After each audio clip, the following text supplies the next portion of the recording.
Good morning from Panhandle Outdoors, America's only daily outdoor TV show. Your source for fishing, hunting, and information for folks who enjoy the great outdoors. Now sit back, relax. It's Panhandle Outdoors. Good morning, folks. Welcome to Panhandle Outdoors. I'm Winston Chester. Glad you're here this Monday morning. Got a great show lined up, but first, let's take our weather. Brought to us by Gulf Coast Air Conditioning. Drew Pollard and his hardworking crew up there in Southport. High today, 79, low 69. Water temperature, 75 degrees. Pretty close to what it was last Friday. We're looking at a moon phase now, brought to us by Mountain Dew. Our Monday moon phase tomorrow night is a new moon. So we're going to start waxing out starting tomorrow night. It's going to be black day and black all night long. So good day, good night to get out in the woods. Tide chart brought to us by Kent Forest Lawn. Looking at a high tide actually this morning at 8:50 and a low tide at 6:35 tonight. And we're looking at I don't have the wind direction right now, and we'll pick that up tomorrow. But let's go ahead and take a quick break, and we'll be right back.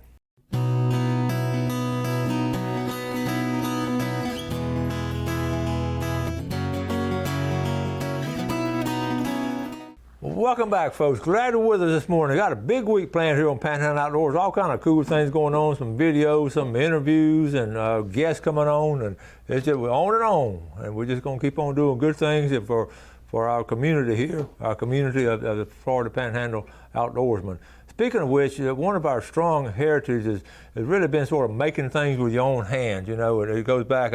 I get tickled at the at different things. In fact, the one thing I'd have my outdoor ed students they would have to do a project, one project for the year, it'd be toward halfway toward the end of the year, and they said, "What's the rules on it?" I said, "Only one rule: you just make something with your hand." And of course, there was birdhouses. You saw a lot of the things the kids made, and it was just heartwarming seeing all of it, and it was just part of our heritage. And I got to thinking, and I explained that to them. I said, the old timers up on the Apalachicola River. Those old timers would make wooden slats, catfish traps on the river. In fact, the family that had the old restaurant there in Bristol, that's how they caught their catfish. They didn't have farm-raised catfish. They caught them in baskets on the river.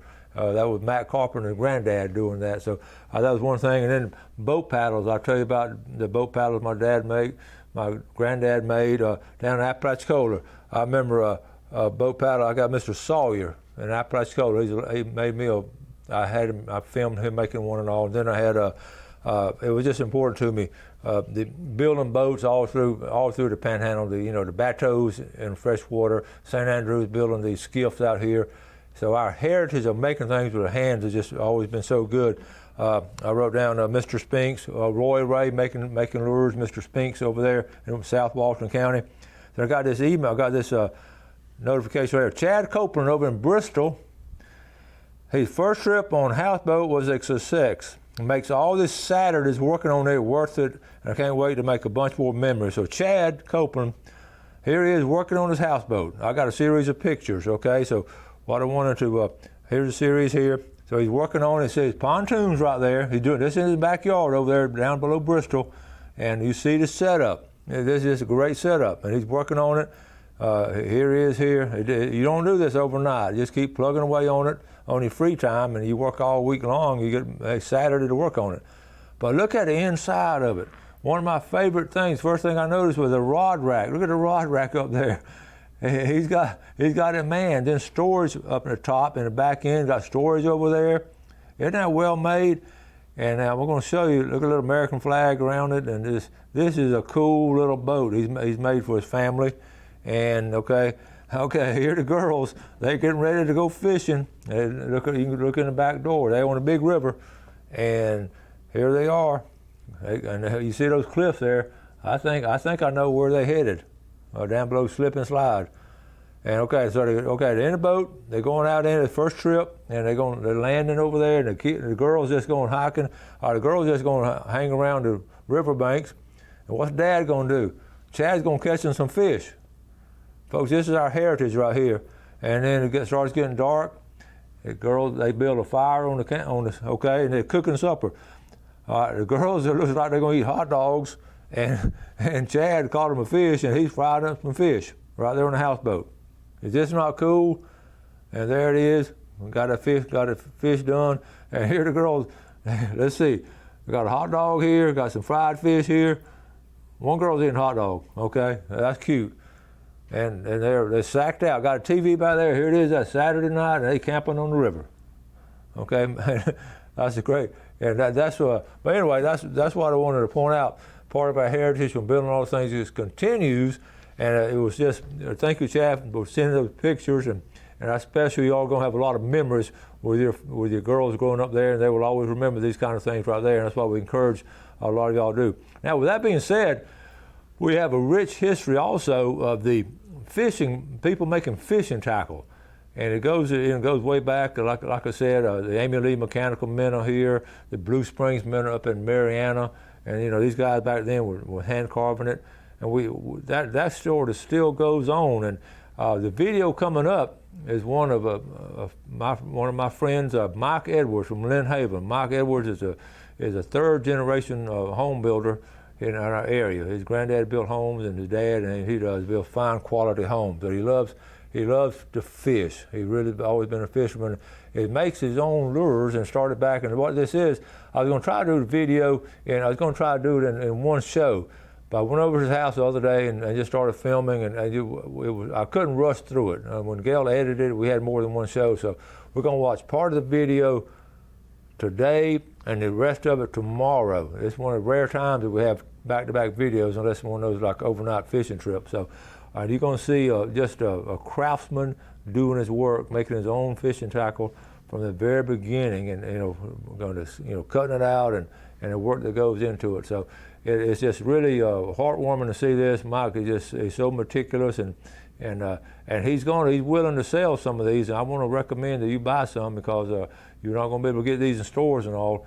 But you can see what he does. He actually makes sure they float and everything. So in the right direction, and it's just really a fascinating video coming up. So we're going to take a break. I'll come back with a video, okay? So y'all stay tuned.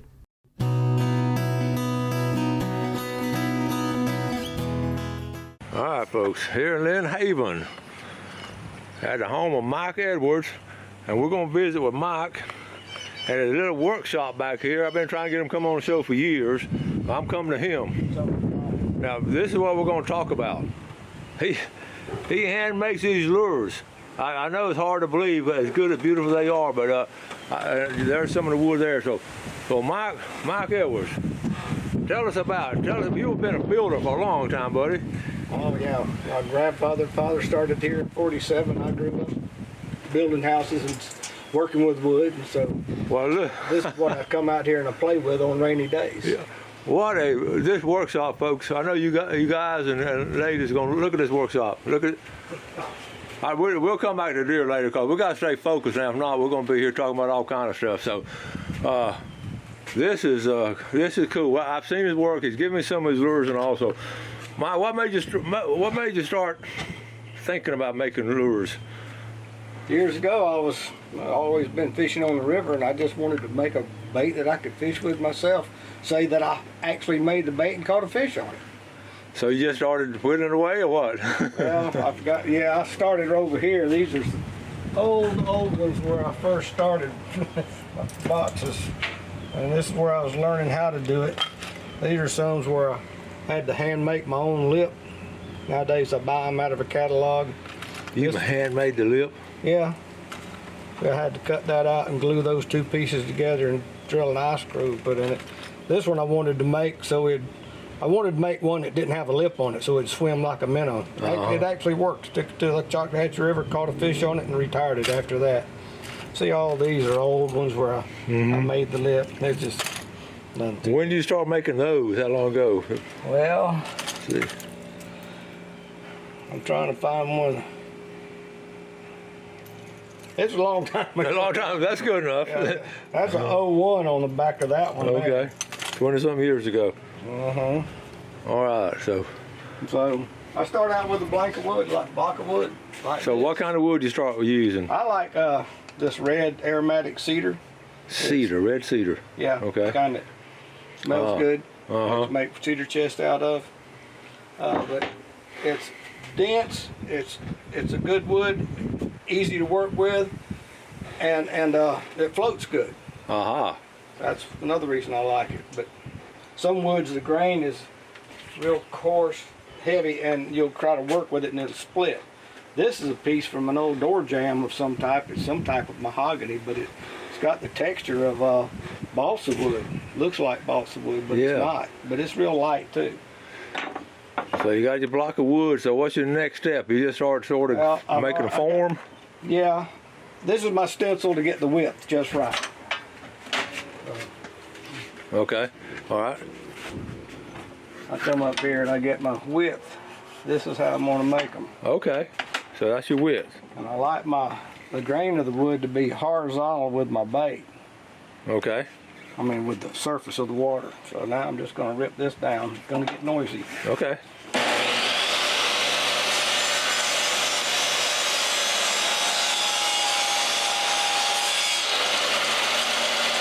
Take it like this. Let's see. I put my little pattern that I've made.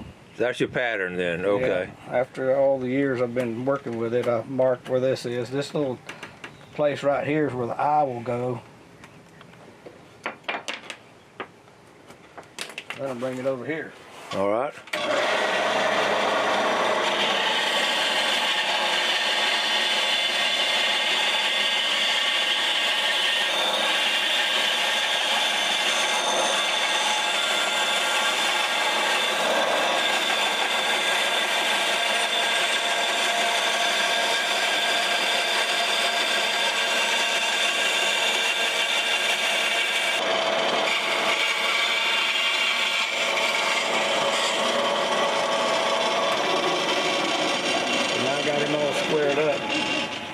Now I'll take it over here, and I drill the hole where the eye screw is going to go. This is what helps keep it all lined up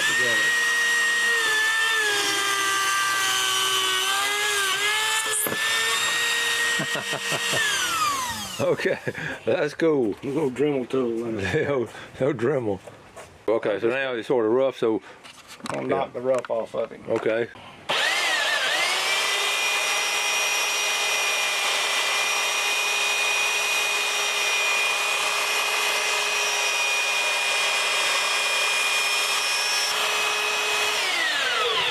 Now I'm going to roll it over. All right.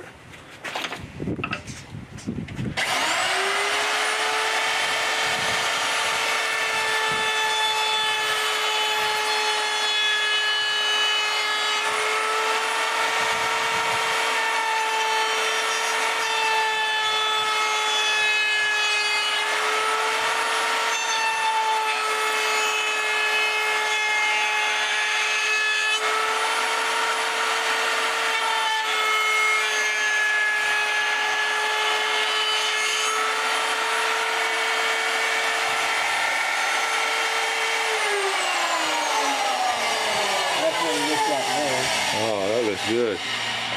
You're gonna cut the lip out, is that correct? Right, that's where okay. So you can see. It's setting the saw up, so it'll try to do this to make them all uniform, so they all are the same.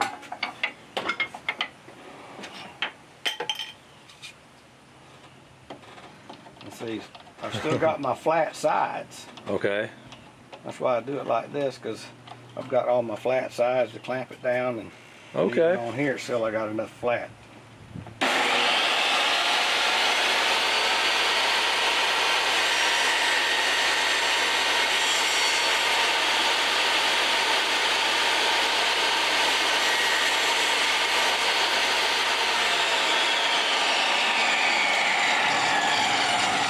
Oh, it kind of looks like a minnow. Look at that, that's beautiful. My little block of wood, there you go, you got the shape. Okay, so so you right now you're sort of cutting it in the center? Yeah. Okay. And that's your pattern. That keeps it all the same. Okay, so that sets the blade. I see. Now, this is just my handle to hold on to. Okay.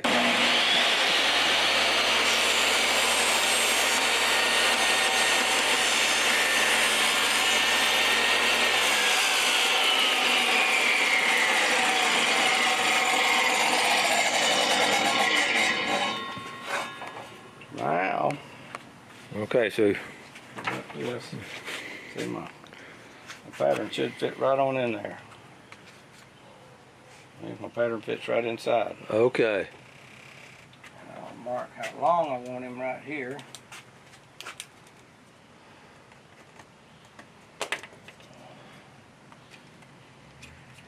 So what you did, you marked where the screw's going to go in and the tail. No, I marked out how long I want him. Okay. I marked the length of it. Oh, okay. Okay. Next, we're going to do that part. All right. Now I'm going to chop him off, so I got 2 halves.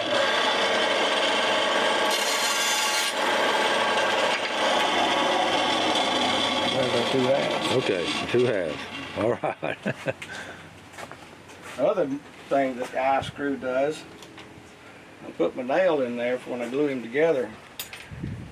That helps keep him together. I see. Good.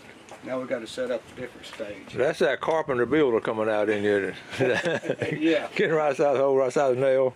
Uh-huh.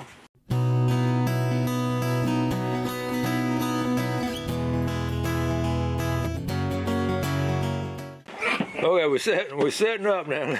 I asked him how he did this. Look here. He's sitting in this chair. Now what's the story on the chair? That looks comfortable. This chair, my parents had this chair back when I was a little kid, but I always liked it, and I never would let them throw it away. It works out real good out here in the shop. I love it. So you got your shop here. Sometimes you watch TV. Oh yeah. And then you got your little table here. This is a classic. And this is the bit I use to drill the eye screws with, but we're on the hollow it out stage now. Okay. Got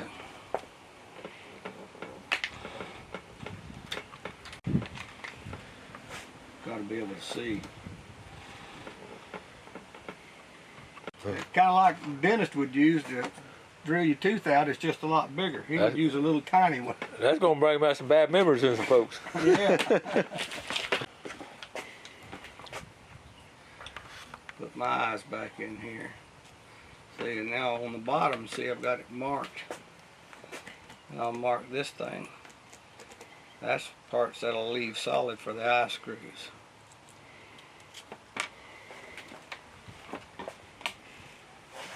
I just come in here like this, scribe it.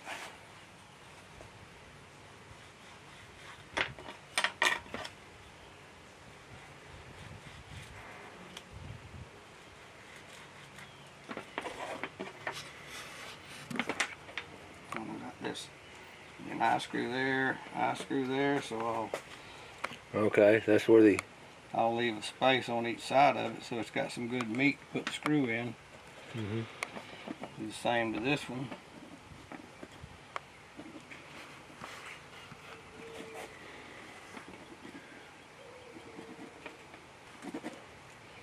Now it's fixing to get noisy again. Okay.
So you got it sort of hollowed out.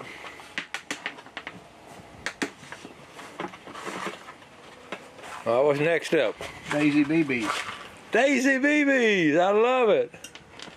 That's what makes the rattle in there is my BBs. That's the rattle right Real there. BBs. There it is, folks. The secret is out now. Mm-hmm.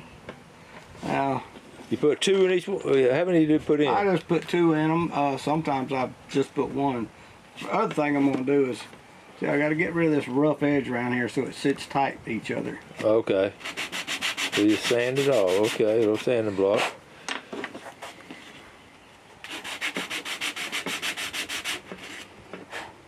So there are my 2 halves. Okay. Okay. What kind of glue are you going to use? Tight bond. Tight bond. Okay.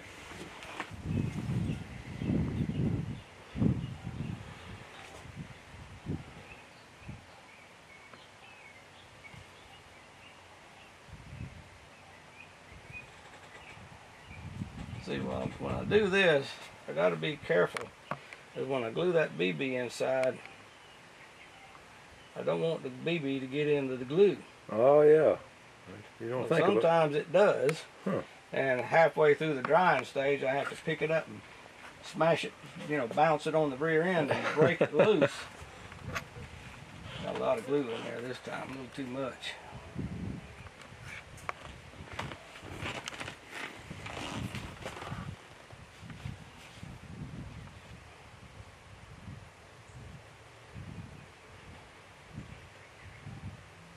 But I want him watertight and strong. Okay. Alright, there goes the BBs, 2 of them.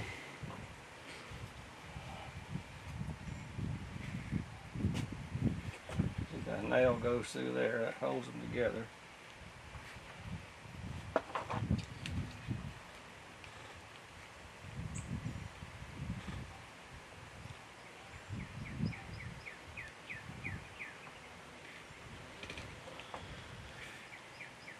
Those are little clamps. Neat little clamp. I like those.